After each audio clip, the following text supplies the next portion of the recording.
우르르 타닥타닥 쿵쿵쿵 또 시작이다. 점심 식사 시간쯤에 잠시 조용하더니 위층 601호에서는 또다시 마차 굴러가는 소리에다가 나무 토막 집어던지는 소리가 섞인 둔탁한 소음이 들려오기 시작했다. 그 집에 애가 있어서 그러는가 본데 당신이 좀 참아요. 아이들이란 원래 그렇잖아요.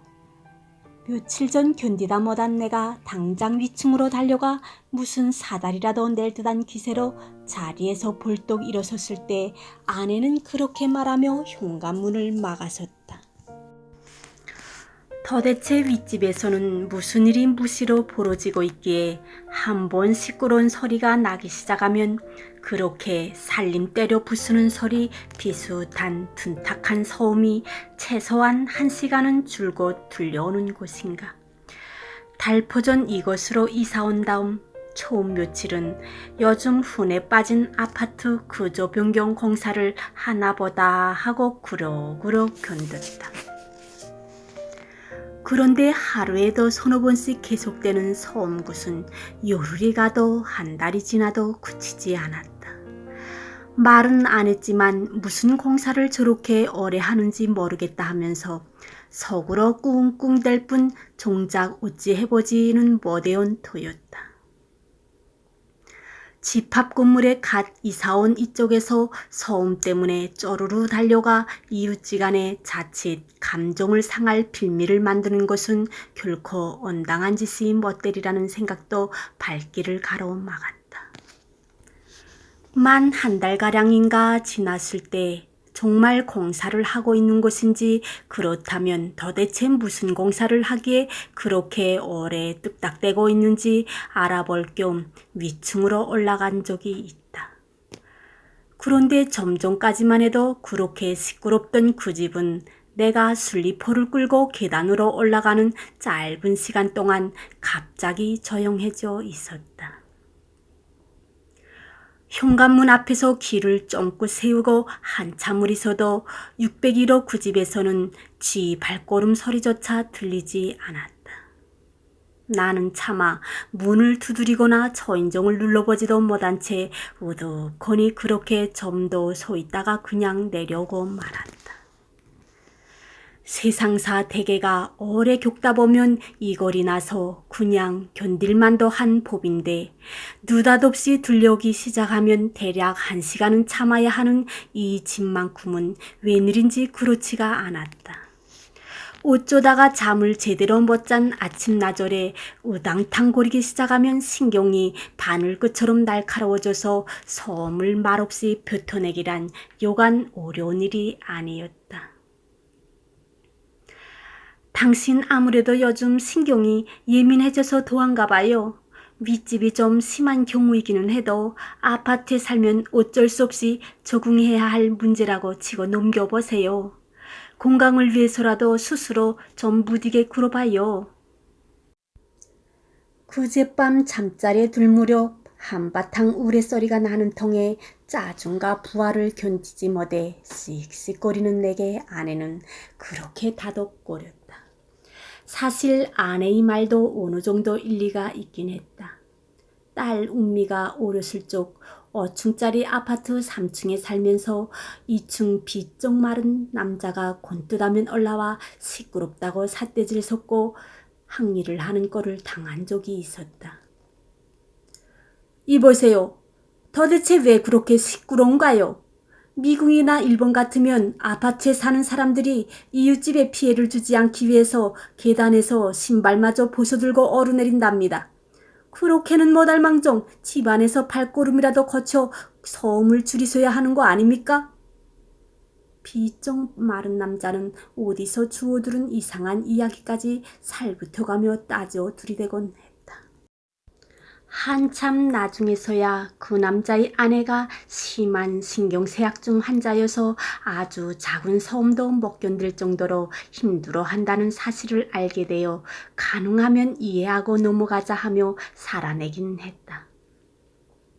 하지만 날마다 조심스럽고 마음이 쓰이지 않을 수 없어서 그 무렵 식구들이 스트레스가 이만저만이 아니었다. 윗집에 아이가 있어서 그러리라는 것이 아내의 설명이다.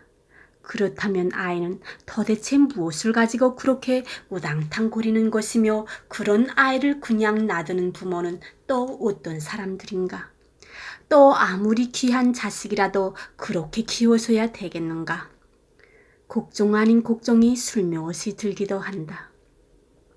내놓고 말하자니 남이 자식 키우는 문제에 굳이 끼어드는 온당치 못한 참sob으로 비칠 수도 있는 일이어서 그것마저도 조심스럽지 않을 수 없는 노릇이다.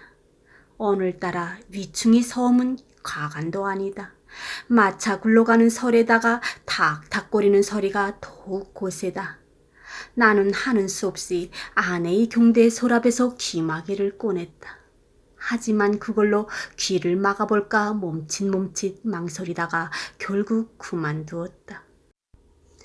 소음을 견디다 못해 찾아낸 극려지책인데 막상 귓구멍에다 마개를 꽂아보니 그게 더 답답하고 부하만 더 덕구기가 십상이어서 마땅히 취할 시원한 방책이 되지는 못했다. 아내는 아침에 출근하면서 오늘도 좀 늦을 것 같다고 했다. 아내는 시내에 있는 대형 할인마트에서 벌써 한 달째 캐셔 아르바이트를 한다. 20여 년 전 집안에서 살림만 하던 여자가 아르바이트를 하러 나간다고 처음 말했을 때 나는 펄쩍 뛰었다. 왠지 자존심이 상해서 싫었다. 그러나 저목저목 나열하는 아내의 사연을 들어보면 하나도 그렇다 할 대목이 없었기에 막아설 형편이 아니었다. 불가피하게 직장이 없어진 당신 사정도 그렇고 이제 막 새 살림 시작한 운미에게 벌써부터 손 벌리고 살 수는 없는 일이잖아요. 당신 손으로 벌어온 돈으로 그동안 잘 먹고 잘 살아온 내가 다행히 아직 건강하니까 좀 나서도 돼요. 시내에 있는 34평 아파트에 살다가 변두리 22평 아파트로 이사를 오기로 결정한 데에는 두 가지 이유가 있었다. 우선 외동딸 운미를 결혼시키느라고 지게 된 빚을 갚아야 했고 심하지는 않다고 해도 50 초반 들어선 나이에 고혈압에다가 당뇨까지 겹쳐와버린 내 몸을 권사하기 위해서는 변두리 이쪽이 훨씬 좋겠다는 판단이었다. 기실 우리 내외 두 사람이 살아가는 공간으로는 22평만 해도 넉넉하다. 고실 소파에 앉아 짙은 그늘이 수몰수몰 기어다니고 있는 창밖을 내다보며 심호흡을 해본다. 처음엔 아파트 동이 위치가 뒤쪽이라 개운치 않았는데 막상 들어와 보니 새벽마다 오르내리는 등산로가 곧바로 내다보이는 고실 밖 풍경도 그렇고 그럭저럭 괜찮았다. 이윽고 윗집에서 들려오던 소음이 잦아들었다.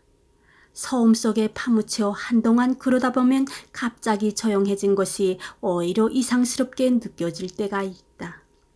소음이 짜증스러운 이치는 어렴풋이 알겠는데 그 소음이 갑자기 뚝 끊어졌을 때 잠시 느껴지는 생경스러움은 왜 그런지 도통 모를 일이다.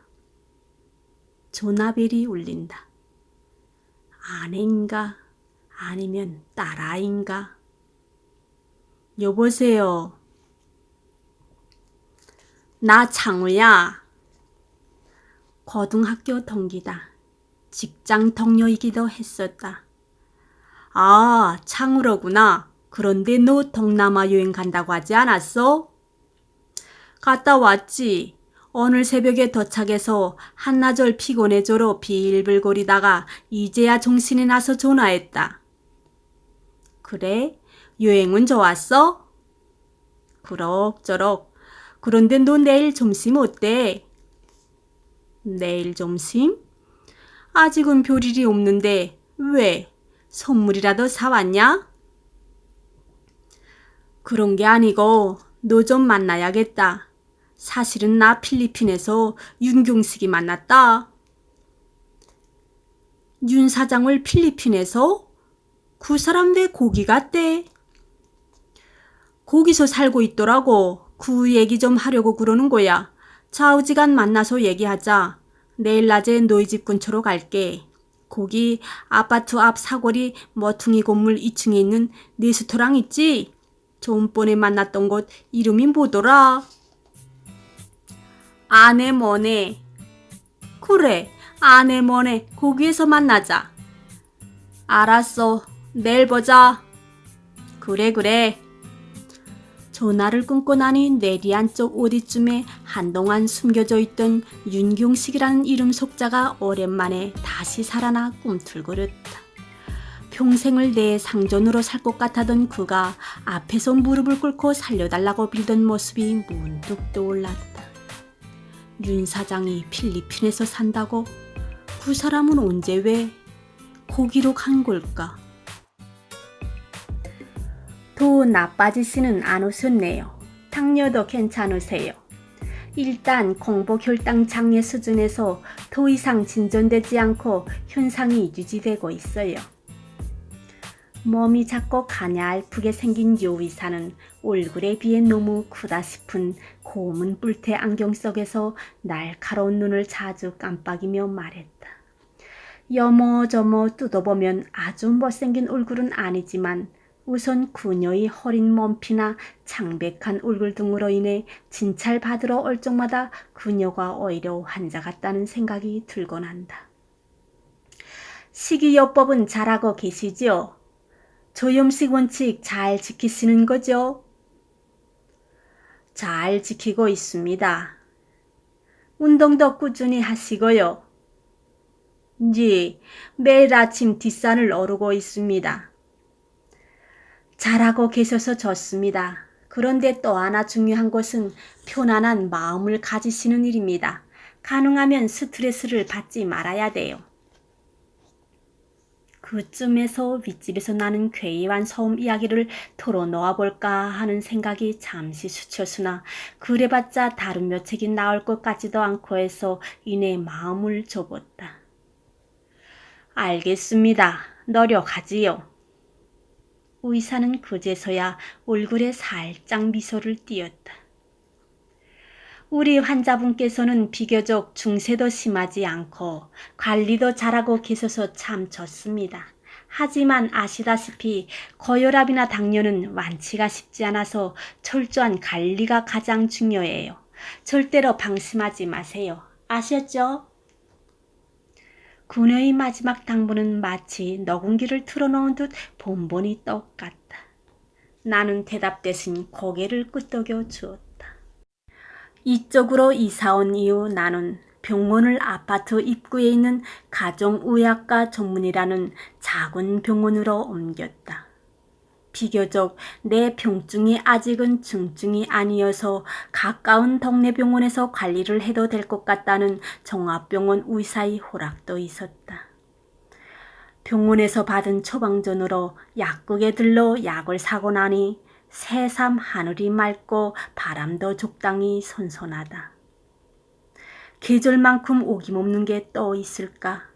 여름 내 온 천지를 다 찌고 삶아낼 듯이 이글거리던 태양도 계절이 슬리 앞에 기가 죽은 듯 열기가 식었다. 그런 이치를 또 어찌 그리 잘 아는지 코스모스는 아파트 입구에서부터 꽃망울을 터뜨리며 불어오는 바람에 하늘하늘 춤을 추고 있었다. 아파트 단지 안에 있는 종자에 들렀다. 종자는 청소가 제때 안 됐는지 약간 지저분했지만 손바닥으로 먼지를 털어내고 골토 앉을 만큼 공간을 만드는 데는 문제가 없었다. 한낮의 아파트 단지는 언제나 고요하다. 밤이면 울에 빼곡이 들어차 자리다툼이 펼쳐지곤 하는 주차장도 3분의 1쯤만 차고 자동차가 다 빠져나가 홀롱해 보인다. 2천 가구에 육박하는 좁지 않은 단지 이것만 아침 저녁 조금씩 붐비는 시간에도 사람들은 마치 한편이 묵국에 출혈한 배우들처럼 조용히 움직인다. 도시의 사람들은 자기 일 말고는 서로 관심이 없다. 아니, 남의 일에 관심을 갖는 것을 암묵적으로 금기시한다고 말하는 것이 맞을 것이다. 윤 사장이 필리핀에서 살고 있다. 창우가 던져준 이야기가 떠올랐다. 그가 어디선가 살아 있으리라고는 생각했지만 외국에 나가 살고 있을 거라고는 미처 짐작하지 못했다. 윤경식은 내가 다니던 가구 회사의 사장이었다. 20여 년 전 윤 사장이 회사를 창업할 무렵 창우와 나는 그 회사의 말단 사원으로 들어갔다. 창우는 영업 파트에서 그리고 나는 관리 파트에서 자리를 잡았다. 우리는 회사를 위해서 정말 열심히 일을 했다. 아니, 윤 사장과 회사를 위해서 목숨을 걸었다는 소리를 들을 만큼 밤낮을 잊은 채 뛰었다. 오렵살이 중저가 브랜드로 자리매김한 회사는 10년여 만에 밀려드는 주문량을 미처 다 소화하지 못할 정도로 송업을 이뤘다. 그런 상황은 5년 가까이 지속됐다. 윤 사장은 회사의 규모를 키우는데 욕심이 남달랐다. 제1공장을 확장하다가 한계에 이르자 제2공장과 제3공장을 한꺼번에 증설했다. 그 무렵 영업 일부 부장이었던 창우와 관리부 부장이었던 나는 시장 상황을 검토한 끝에 윤 사장이 공장을 2개나 증설하는 데 대해서 우려를 나타냈다. 한동안 붐이 일었던 건설 경기에 대한 장기 전망이 그리 밝지 못했고 소비자들의 취향 또한 서서히 바뀌고 있다는 판단에서였다. 하지만 윤 사장은 요지부동이었다. 그는 3개의 공장을 풀가동하면서 생산을 독려했다. 아니나 다를까 예기치 못했던 경제난이 닥치면서 시장은 삽시간에 변해갔다. 소비자들은 통 가구를 사려들지 않았다. 3개의 공장에서 생산되는 가구들은 모아둘 공간을 없을 정도로 쌓여갔다. 그런데도 윤 사장은 경기가 반드시 다시 회복될 것이고 가구는 다시 날개 덧친 듯이 팔려나갈 것이라는 견해를 바꾸지 않았다. 회사는 생산을 멈추지 않았다. 나와 창우는 임대할 창고를 확보하기 위해서 발이 부르트도록 돌아다녔다. 농촌에 있는 빈 곡물 창고까지 수없이 많은 창고를 임대 제품을 쌓아 놓았다. 그러나 윤 사장의 예측은 여지없이 빗나갔다. 시장은 양극화 현상으로 치달았다. 돈이 있는 사람들은 고급 브랜드를 찾다 못해 초고가의 수입 상품을 선호하기 시작했다. 반면에 서민들은 웬만하면 가구를 아예 사지 않거나 주로 싸구려 가구를 찾아다녔다. 중저가 브랜드의 가구 제품들은 솔자리를 잃어갔다. 결국 회사는 부도 위기에 몰려 폐업을 선택하지 않을 수 없게 되고 말았다. 그동안 벌어들인 돈이 얼마인지 정확하게 알 수 없었지만 그렇게 험하게 무너지는 일 또한 쉽게 납득이 가지 않았다. 임시직을 빼고 200여 명에 이르는 정규 직원들은 하루아침에 직장을 잃었다. 문제는 뒷마무리였다. 엄청나게 쌓여있던 재고 물량은 건물 또한 땅과 함께 서둘러 홀값에 처분했다. 그렇게 부도 문제는 어느 정도 처리가 돼가고 있었지만 고액의 퇴직금이 난제가 됐다. 직원들은 퇴직금이 곧바로 해결되지 않게 되자 노동부에 고발을 했고 이어서 집단 소송을 제기할 움직임을 보였다. 만약 그걸 빨리 해결하지 않는다면 윤 사장은 꼼짝 못하고 교도소로 가야 할 형편이었다. 그 즈음에 윤 사장은 창우와 나를 포함해 간부들을 모두 불러놓고 문제 해결에 나서줄 것을 간곡히 호소했다. 그 자리에서 윤 사장은 우리 앞에서 무릎까지 꿇었다. 그동안의 정리를 생각해서라도 나 좀 살려주세요. 네, 반드시 다시 일어나 여러분과 직원들이 은혜를 100배, 1000배 갚을 터이니 여러분이 나서서 직원들을 잘 설득해 주십시오. 제발 좀 도와주십시오. 우리는 갑자기 존댓말까지 쏘가며 통사종하는 윤 사장이 그런 모습을 보며 처음에는 당황했다. 하지만 그런 당황스러움은 잠시 후 동정심으로 바뀌었다. 평소 그에게는 다소히 우명한 그 속도 있었고 때로는 권위주의에 찌든 오만한 태도도 없지 않았다. 한창 서로 부딪힐 때는 구역질이 날 정도로 가진 자의 방자함을 드러내는 적도 도로 있었다. 그런 그가 절박한 표정으로 무릎까지 끌어가며 살려달라고 호소할 때 우리는 오히려 몸둘 바를 몰랐다. 결국 간부들은 직원들 설득에 발벗고 나섰다.